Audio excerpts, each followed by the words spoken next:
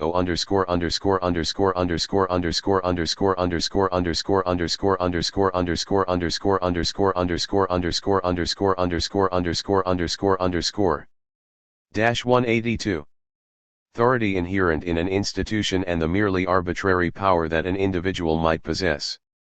For this reason both views could stand side by side without incompatibility. Divided loyalty.